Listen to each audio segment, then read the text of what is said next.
나의 삶, 나의 신앙.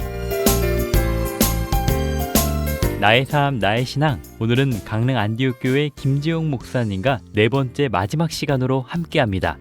삶의 체험을 통해 우리 하나님께서는 분명 살아계신 분임을 증거해 주십니다.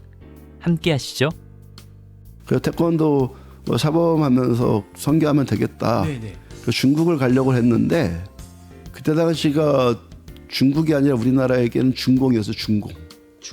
예, 수교가 안 되었던. 그리고 비자도 안 나오고 제가 결혼도 안 했고 그런 상황이니까 안 되더라고요. 비자가 안 되더라고. 그래서 신학대학원에 들어간 거예요.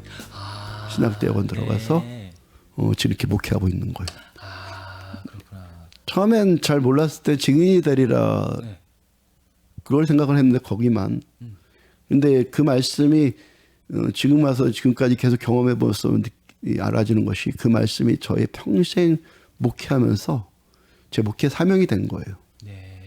그때 목사로 부르심만 주신 말씀이 아니라 부르시려고 소명의 말씀만이 아니라 평생 그렇게 목회하라고 저한테 그 말씀 주신 거예요. 그 어느 날부터인가 그 말씀이 딱 눈에 들어오더라고. 오직 성령이 너에게 임하시면 너희가 권능을 받고. 그렇구나. 성령이 임하시고 권능이 나타나야지 증인을 할 수 있는 거구나. 그걸 경험했고 제가 또 처음 하나님 만날 때 그 뜨겁게 체험을 하고 그죠? 초자연적으로 역사해 주시고 제가 경험하지 못했던 놀라운 일들을 경험하고 그러니까 성경 안에 기록된 모든 말씀들은 다 사실이구나. 이건 뭐 그런 말하는 자들이 있잖아요. 기독교 모든 초자연적인 은혜들은 은사들은 2000년 전에 끝났다고. 저는 그거 완전 거짓말이에요. 예수 그리스도는 어제나 오늘나 영원토록 동일하세요. 저는 33년 전의 일이거든요. 그게요.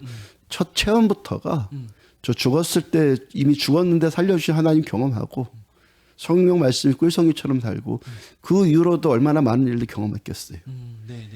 그러니까 저는 하나님이 살아 역사하신다는 거 성경의 말씀 저는 하나부터 열까지 다 믿어요. 그 믿을 뿐만 아니라 이렇게 되기를 추구하죠. 그 신자들 아프다 그러면 붙들고 기도하고 뭐 치유될 때까지 기도하고 뭐 그렇게 하면서 신자들도 같이 은혜 받고 정말 하나님이 살아계시구나 신자들도 경험하고 그 감격이 되고 감동이 되고 영이 이렇게 다쳤던 것이 살아나고 열리고 그러니까 예배의 감격도 알고 우리 교회에서는 5살짜리도 방언받아요. 아 그래요? 80 먹은 노인도 방언받고 5살짜리들도 엄마 아빠 따라가서 구역 예배 드리다가 애들이 방언받고. 그렇구나. 네. 와 정말 목사님 증인이 아닌가 싶어요. 정말 하나님께서 살아계신 분이라는 증인. 성령이 그렇죠. 너희에게 임하면 십자가와 부활의 증인. 하나님은 살아계시다라는 것에 대한 증인. 그게 우리가 교회들이 감당해야 될 하나님은 살아계시다는 거. 그리고 하나님은 구원자시라는 거. 하나님은 창조주시라는 거. 이걸 증명하는 것이 증인이고 우리 교회의 사명이거든요. 네. 정말 성령이 우리와 함께 해주세요라는 기도를 끊임없이 해야 되겠다 이런 생각이 그렇죠. 들게 됩니다. 목사님. 미치도록 주님께서 임재하심을 추구하는 것이죠. 예배도 그렇게 갈 수밖에 없는 거고. 목사님 이 목회에 이어오시면서 참 많은 은혜의 체험들 있으셨다고 말씀 주셨는데요. 좀 정말 많이 있겠지만 하나님께 은혜 받은 좀 가장 보람되고 또 감사한 기억이 있다면요? 처음 하나님 만났을 때 그 체험이겠죠. 바울이 똑같은 얘기를 사도행전에서 3번을 해요. 그 짧은 성경 안에서 똑같은 이야기를 3번이 기록된 것이 바울이 다메섹 도상에서 처음 하나님을 만났을 때 그게 3번 기록되어 있거든요. 똑같은 사건이. 저도 처음 전도할 때 그 이야기예요. 하나님 살아계시다는 거. 내가 그런 일들을 경험했고 거의 죽었음에도 불구하고 하나님이 살려주셨다는 거. 그리고 지옥은 분명히 있다는 거. 제가 지옥 문 앞에서 깨어났잖아요. 그러면 천국도 있다라는 거. 그래서 저는 천국과 지옥 이야기하는 거 어렵지 않아요. 제 경험 가운데 있으니까. 막 말합니다. 전도하다가도 당신 그렇게 살면 지옥 간다고. 예수 믿고 천국 가라고. 사실 그런 표현 좀 조심스러운데 전 막혀요. 목사님 그냥 확신을 갖고 네. 말씀하시는군요. 아마 대한민국에서 또 이 야곱의 환도뼈에 대한 이 설교 부분은 목사님께서 가장 잘해주시지 않을까 또 이런 생각도 해보게 됩니다. 뭐 그런 상대적인 비교는 모르겠고 하여간 그 야곱의 그 환도뼈가 부러졌을 때 그 상황에 대해서는 아주 그냥 아주 실감나게 설교할 수 있어요. 아, 정말 사도행전 1장 8절의 말씀을 이뤄가는 그런 목회를 이어오고 계신데요. 또 최근에 그 일환으로 또 태국 치앙마이에 교회를 세우신 것으로 알고 있어요. 이 해외 선교의 이 과정이 결코 쉽지 않았겠지만 또 부어주신 은혜의 체험들이 분명 있을 것 같아요. 그냥 누군가가 저에게 목사님의 비전은 뭡니까? 라고 저에게 물어보면은 서슴없이 저는 제 비전은 하나님이라고 대답을 해요. 그 성령 충만이요. 하나님의 살아계심을 더 경험하고 더 친밀하게 느끼는 거. 하나님만 계속 추구하는 거예요. 그러니까 기도해도 하나님, 예배드려도 하나님. 기도하기 위한 기도가 아니라 하나님을 만나기 위한 기도. 설교하기 위한 설교가 아니라 하나님의 말씀을 전하기 위한 설교. 처음에 목사들이 누구나 겪는 오류일 텐데요. 설교를 잘하기 위해서 설교를 해요. 저도 그래 왔고.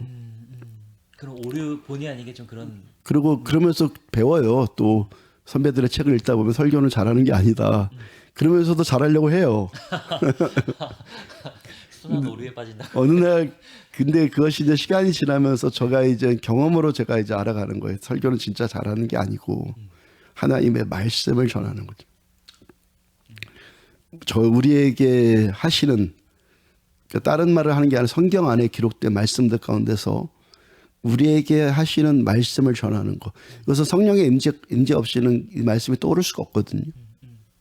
성령께서 함께 하시는 것 아니고는. 그래서 귀 있는 자는 성령이 교회들에게 하시는 말씀을 들을지어다. 그렇게 말씀하시잖아요. 그때 설교도 성령 안에서 기도를 위한 기도가 아니라 주님 만나기 위한 기도. 찬양도 기름 부심 안에서의 찬양 예배. 뭐 헌신도 주님의 은혜 안에서 다 오직 초점이 하나님. 그리고 그렇게 왔고 어느 날부터인가 저한테 구체적으로 하고 싶어 하시는 것이 사도행전 1장 8절 그 말씀이에요. 증인되리라. 그렇다고 해서 제가 어떤 선교적인 계획을 뭐 미리 해보거나 그래 본 적 없어요. 네. 제 목회가 좀 특이하다고 하는 것이 저는 10년도 목회 계획을 해본 적이 없어요. 아, 플랜을. 네, 18년 동안 뭐 내년도 목회 계획 해본 적도 없고 내년도 표라는 거 세워본 적도 없어요. 아, 네. 우리 교회 표가 초대교회 사도행전의 역사를 꿈꾸는 교회거든요. 우리 교회 표가 18년 동안 똑같아요. 아, 네. 한결같네요. 제가 네. 안디옥교회 목회하는 동안은 안 바꿔요. 그냥 사도행전의 역사를 초대교회 역사를 꿈꾸는 교회. 그렇게 왔는데 그렇다고 해서 그러니까 내년도에는 선교를 뭐 이렇게 한번 해봐야겠다. 뭐 어디를 가봐야겠다. 뭐 그렇게 생각해 본 적 없어요. 한 번도 그렇게 계획해 본 적이 없어요. 아, 네. 기도하고 하나님 추구하다가 이건 하나님께서 주시는 말씀이다. 그리고 이 만남 어떤 감동 이것은 하나님이 주신 것이라는 그런 확신이 있어. 내적인 성령의 내적인 감동이. 그럼 그 감동 따라서 해요.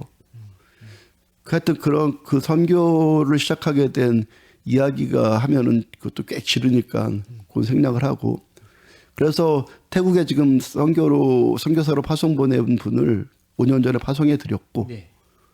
그때 제가 선교사를 파송하면서 그런 마음 생각을 했었거든요. 태국에 신학교를 세웠으면 좋겠다. 그리고 치앙마이 거기 태국에 우리 강릉 안디옥 교회 지교회를 세웠으면 좋겠다. 네. 라는 생각만 그냥 가졌는데 그 타송하면 선교사님한테는 우리 신학교를 한번 생각해 봅시다라고 말을 했고 그다음에 안디옥 교회 지교회를 세우자는 말을 안 했어요. 근데 최근에 그 3개월 4개월 전부터 그 일을 하나님께서 하셔서 네. 치앙마이 안디옥 교회가 창립되었고 건축까지 다 끝냈어요. 그건 제가 어떻게 계획하고 이렇게 해보자가 것이 아니라 아까 말씀드린 것처럼 이거는 전적인 하나님의 인도하심이에요. 하나님이 끌어주시는 대로 인도하시는 대로. 그 신자들한테 거기다 건축합시다. 그러니까 뭐 저는 뭐 헌금을 강요하거나 그래 본 적 없어요. 목회하면서 건축합시다 하니까 놀랍게들 헌신해요. 아, 금액은 제가 말씀드리기 뭐하는데 네, 네. 한 달 만에 그냥 건축비가 다 그냥 됐어요. 한 달 만에요. 예. 정말 목사님 말씀 듣다 보니까 이 초대교회에 서로의 재산을 통용했다라는 이 초대교회의 모습이 자꾸 이렇게 그림이 그려져요. 거의 헌신을 하는 거예요, 신자들이. 그리고 또 감사함으로 전혀 돈에 대해서 신자들한테 부담 주지 않거든요. 그냥 말씀 전하고 하나님께서 우리에게 이걸 하길 원하신다 그러고 그 정도만 얘기하면 신자들이 그렇게 하시더라고요. 그렇게 해서 최악마의 안디옥 교회가 창립되었고 건축되었고 그리고 신학교도 이렇게 되어지고 있고. 그럼 지금 그 치앙마이 교회에서는 말씀 선포자가 있는 우리 건가요? 선교사님 두 분이 있어요. 예. 두 분 우리가 전적으로 지원해줘, 후원해줘요. 생활 다 책임져주고 선교사님 두 분을. 그 두 분이 지금 거기서 동사하고 있는 거예요. 공동 목회 현지인들을 대상으로. 네네. 태국 현지인들을 대상으로 우리 한국 선교사님 두 분이 거기서 목회하는 거예요. 아직 지금 이제 성도님 수는 이제 세웠기 때문에 또 부흥을 또 기대해 볼 수 있겠네요. 한 분이 개척을 해서 끌고 오다가 보니 너무 힘들고 그 건축을 벌여나갔고 건축이 너무 힘드니까 그 선교사님 한 분이 저한테 자꾸 도와달라는 요청을 하고 우리는 이미 선교사 한 분을 거기다 파송했고 저한테 고민이 되는 거예요. 이 선교사를 후원해주고 이 선교사를 통해서 교회를 건축하고 지교회를 세워줘야 되는데 이쪽에서 또 자꾸 도와달라고 그러니까 두 곳을 섬기기는 좀 부담스럽더라고요. 네네. 그래서 그 문제를 꼭 생각날 때마다 고민하고 그리고 이 친구가 힘이 드니까 자꾸 저한테 도와달라고 요청을 하고 그래서 어느 날 하나님께서 주시는 생각이 있었는데 이렇게 될까? 이게 이런 건 실패하는 게 많은데 그것이 뭐냐면 둘이서 합치는 거예요. 그래서 두 분 선교사님한테 둘이 합칠 의향이 있냐고 물어봤어요. 네. 합쳐서 같이 공동 목회를 할 의향이 있냐고. 그러니까 예. 두 분 다 좋다고 하더라고요. 예. 그래서 교회 건축이 그냥 일사천리로. 일사천리로 됐죠. 그러니까 건축을 시작했던 목사님은 이게 꿈이나 생기 시작했지. 보통 목사들 건축하다 죽거든요. 하나님께서 부어주신 그렇죠. 바로 그거예요. 지혜가 음성으로. 하나님께서 하신 일이겠죠. 그분 너무 놀라운 일을 하신 거죠. 그분 입장에서는 우리는 그 통로로 쓰임 받은 거고. 그래 합쳐진 거예요. 그 상황에서 거기 이미 신자들은 한 30명 정도 있어요. 그래요? 예, 태국 현지인들 너무 순박해요. 네. 우리나라 거 70년대 사람들 같아요. 거기 가서 지난 2주 전에도 이렇게 창립되고 붕해하고 왔는데 붕해 인도했는데 그들 앞에 서서 우리 안디옥교 신자들 앞에 서서 예배 인도하는 거 당연하고 네. 근데 거기는 또 다른 경험이 되는 게 신자들이 너무 순박하니까 그 신선함이 아주 행복해요. 거기 가면. 그렇구나. 예. 네네네. 그 아마 태국 현지어로 말씀 선포가 이루어지겠네요. 제가 한국말로 하면 통역하고 예. 그렇게. 그렇구나. 또 하나님께서 역사하심을 또 지켜볼 수 있겠네요. 함께. 목사님께서 말씀해 주시면서 어느 정도 목회의 좀 철학 이런 부분들은 뉘엿뉘엿 좀 볼 수 있었는데요. 그래도 한번 좀 정식적으로 목회 철학에 대해서 한번 좀 여쭤보고 싶습니다. 철학하면 좀 거창한 것 같은데 지향하고 있는 방향에 대해서 좀 나눠주시면 고맙겠습니다. 코로나 시작될 때 하나님께서 저한테 주신 말씀이 있거든요. 다니엘서 11장 31절 말씀. 거기 말씀에 멸망에 가증한 것들이 거룩한 곳에 들어와서 매일 드리는 제사를 폐하게 될 것이다. 다니엘 11장 31. 코로나 터지기 직전에 코로나 전에 그러니까 그 정부가 들어섰을 때쯤에 문재인 정부가 들어섰을 때쯤에 그때 주신 말씀이거든요. 그리고 그 다음 말씀에 또 무슨 말씀이냐면 그러나 하나님을 아는 자들은 강하여 용맹을 떨치리라 그랬어요. 하나님을 아는 자들은 강하여 용맹을 떨치리라. 저의 목회 철학은 그거에 하나님을 아는 거. 알다라는 단어가 히브리어로 야다거든요. 야다. 여호와를 알자. 힘써 여호와를 알자 했을 때 알다라는 단어가 히브리어로 야다예요. 그리고 이 야다라는 단어가 어디서 처음 나오냐면 창세기 3장에서 아담과 하와가 동침했다. 동침했다라는 단어가 야다예요. 그러니까 하나님을 안다는 것이 지식으로 공부해서 하나님에 대해서 아는 것이 아니라 남편과 아내가 그렇게 부부 생활을 하면서 서로를 알아가는 거. 그 알물 성경에서는 그 알물 알미라고 얘기해요. 공부해서 아는 지식을 말하지 않아요.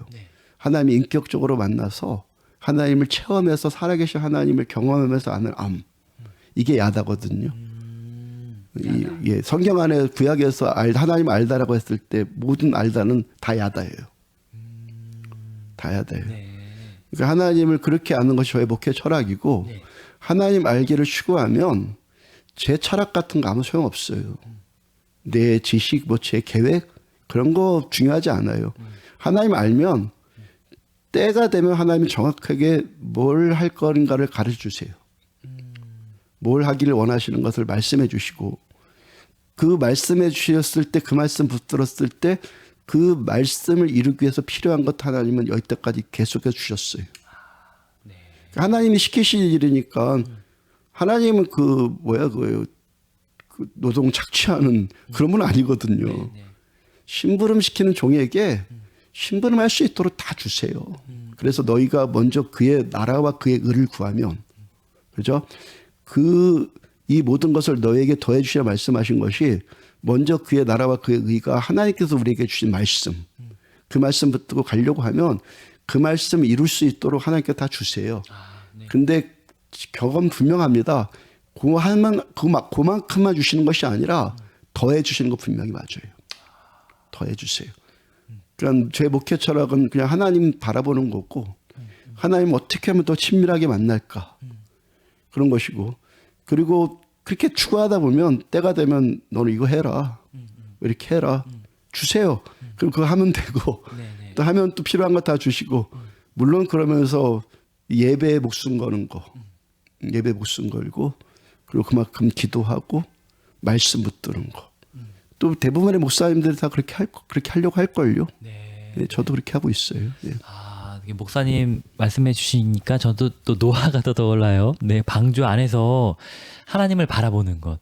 네, 어떤 앞을 계획하는 게 아니라 그때그때 음성 듣기를 기대하고 바라보는 그런 노화가 좀 떠올랐습니다. 근데 이제 한국 교회가 아까 코로나에 대한 좀 이야기 해주셨는데 한국 교회가 코로나 시즌 이후로 좀 변화를 맞고 있잖아요. 이 교회와 성도들이 어떻게 대비하면 좋을지에 대해서도 교회와 신앙인들이 힘을 낼 수 있기를 바라는 마음으로 좀 한 말씀 부탁드립니다. 우리가 어떤 힘을 낼 수 있을까요? 우리가 어떻게 힘을 낼 수 있을까? 예, 제가 그 코로나 중에 신자들한테 설교한 설교 제목이 생각이 나네요. 계속 비대면 했잖아요. 저희 교회는 비대면 예배를 드리지 않고 대면 예배 계속 드렸어요. 대면 예배 계속 드리면서 신자들한테 어느 날 했던 설교 제목이 대면 예배를 회개하라 그랬어요. 대면 예배를 회개하라. 비대면 예배를 회개하는 것이 아니라 대면 예배를 회개해야 된다. 그러니까 무슨 뜻이냐면 하나님을 만나지 못하는 형식과 종교적인 틀만 있는 지식만 있는 예배 이걸 회개해야 된다라고. 똑같은 말씀인데요. 오직 여호와를 아는 자들이 강한 용맹 떨친다고 하나님을 만나는 예배. 그죠? 사람의 어떤 종교적인 형식만 있는 것이 아니라 오늘 이 예배 가운데 정말 하나님이 우리 가운데 임하셨다라는 거. 그 증거로 회복이 되고 치유가 되고 세상에서 알 수 없는 평강과 감격을 얻고. 아까 우리 신자들 화장 안 하는 그 예를 들어요.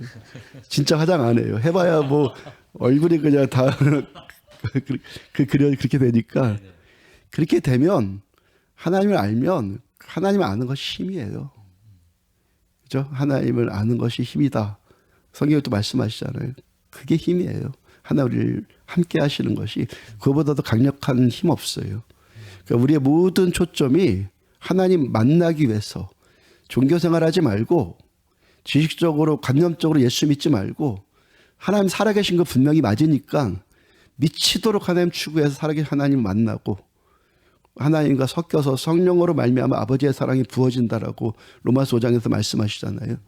아버지의 사랑이 성령으로 말미암아 부어지듯이 그 성령님을 통해서 하나님의 사랑 만나고 그 사랑의 능력으로 그 선하심의 능력으로 그냥 가면 그게 힘인 것 같아요. 예, 그것이 우리의 힘 맞아요. 교회의 힘이고 신자의 힘이고. 예. 목사님 마지막으로요. 청취자 여러분들에게 이제 마무리 인사 말씀 부탁드릴게요. 우리 영동 극도마 속의 조 PD님을 통해서 제가 하나님을 만나고 목회하는 과정을 짧게 전해드린 영광을 얻었는데요. 예, 하나님 살아계시니까 우리 방송 청취자 여러분들 하나님 분명히 살아계시니까 너희 모든 염려를 다 주께 맡겨라 말씀하시고 아무것도 염려하지 말고 다만 모든 일에 기도와 간구로 말씀하셨잖아요. 예, 하나님 분명히 살아계시니까 살아계신 하나님 만나기를 추구하고 그 만남 안에서 하나님 따라가십시오. 그런 하나님 따라가는 인생 결코 실패가 없을 겁니다. 만족함을 얻을 것이고 그 만족함은 영원한 상급으로 이어질 겁니다. 예, 은혜 함께 누리시기를 우리 방송 청취자 여러분들 함께 누리시기를 소원하며 축복합니다. 예. 네, 목사님 감사합니다. 목사님께서 체험하신 귀한 간증 전해주셨는데요.